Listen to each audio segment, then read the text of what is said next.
My name is Arenpongla Jamir. I studied English, and I have had the misfortune of being diagnosed with cancer, and I have had the good fortune of also surviving it.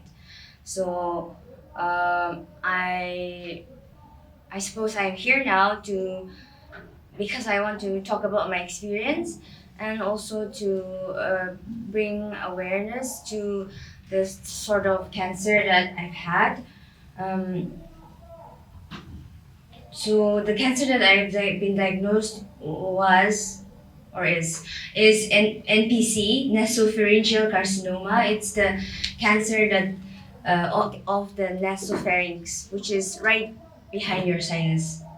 I'm sorry, this is like a biology class, but yeah, that's what it is. And I just want to speak about it because a lot of people from the Northeast are diagnosed with it, and it is really hard to be diagnosed with it because, as you can imagine, the nasopharynx is a very difficult place to see. So you usually get diagnosed with it after it spreads to another part of your body. So yeah, please go look it up. And yeah, get yourself checked if you have a lot of symptoms. And when Asna asked me to sort of story tell here at First Rain, I thought it was a really perfect space to talk about my experience because First Rain is all about your mental well-being and personal growth, and I found that that was very important during my cancer treatment and just the overall recovery process. So yeah, when I was diagnosed, I've come to realize that there are a lot of euphemisms surrounding cancer and death.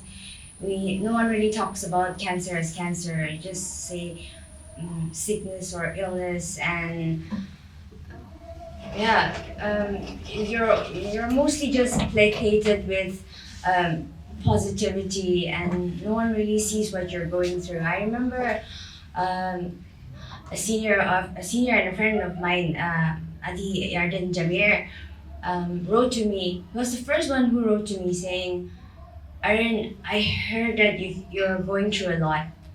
That was the only time I feel like I mean, no offense to the many others that wrote to me, but I feel like that was the only time that my experience um, and what I was going through was completely seen. Um, and that was that sort of um, inspired me to be able to also do the same to other people. I'm not sure about many things in life, but one thing I'm sure is that I want to talk about my experience and to be able to help other people, that other caretakers or other patients are also going through cancer. I mean, a doctor can say when you say my throat hurts or my throat's swelling because of radiotherapy, a doctor can say, yeah, that's normal. That's one of the side effects.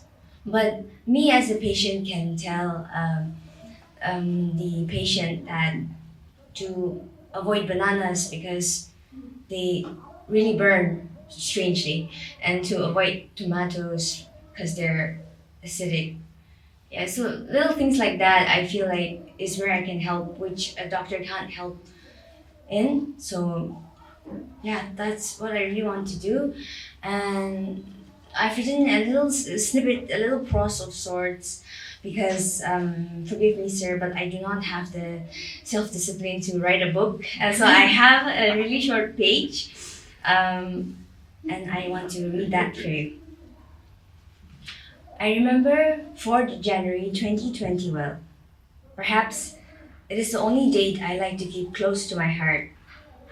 It was the day I returned to Delhi after my winter holidays at home in Nagaland. I remember the plane I was sitting in, landing on the tarmac in Delhi, the right side of my neck with the lump aching, and suddenly getting the overwhelming urge to cry because My intuition told me that this was the last time I was going to land in Delhi as the same person I was. I knew something was wrong. If my life was a book, I would bookmark it with a quote that reads, "Trust your intuition." The rest of the many dates in my medical history of nasopharyngeal carcinoma are like little folds that a reader has left on the top right corner of a much loved book. Clear pressed lines, so harsh you press it open, yet the marked line remains. As mortal beings, we live with the certainty of death looming over us.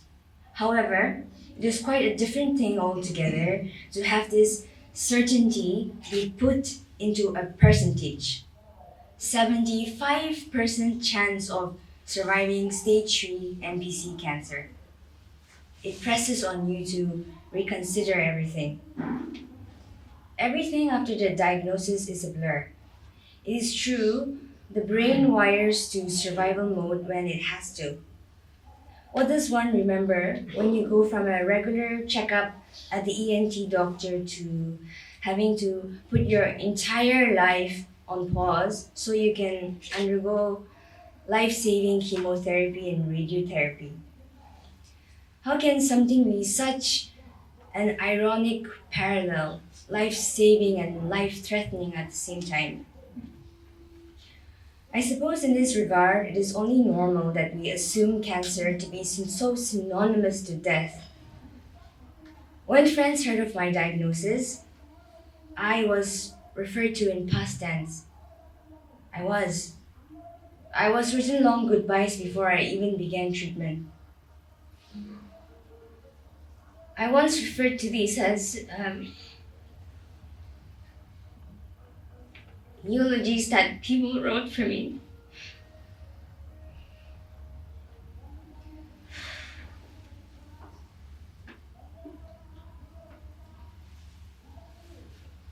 In the midst of my acceptance,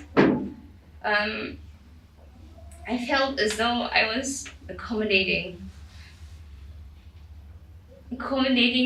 people's disbelief, sorry, denial, pain, and their guilt-ridden apologies. Thank you. For having to live when I could not.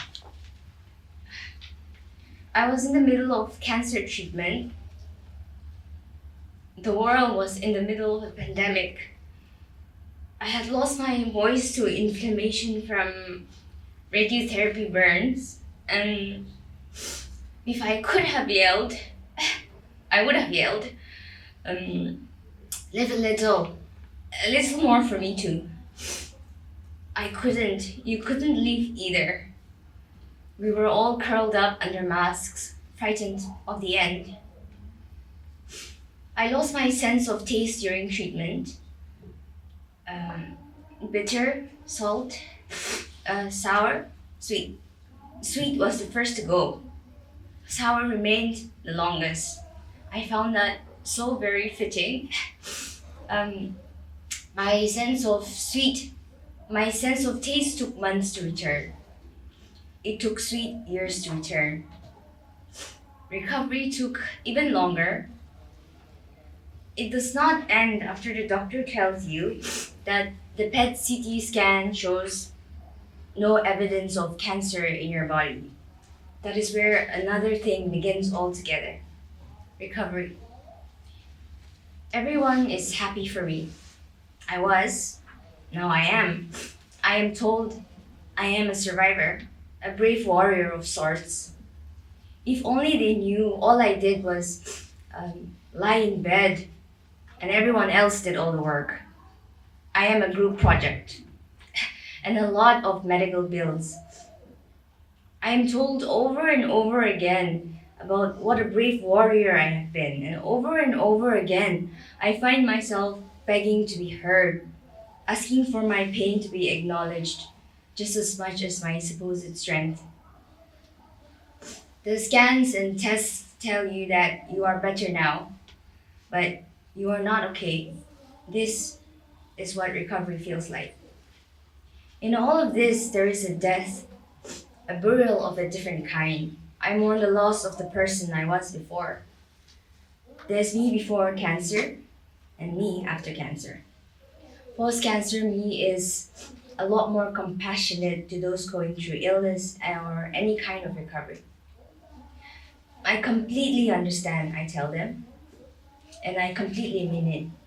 I know it takes a lot more than just positivity for recovery to happen. It takes a lot of everything. Thank you.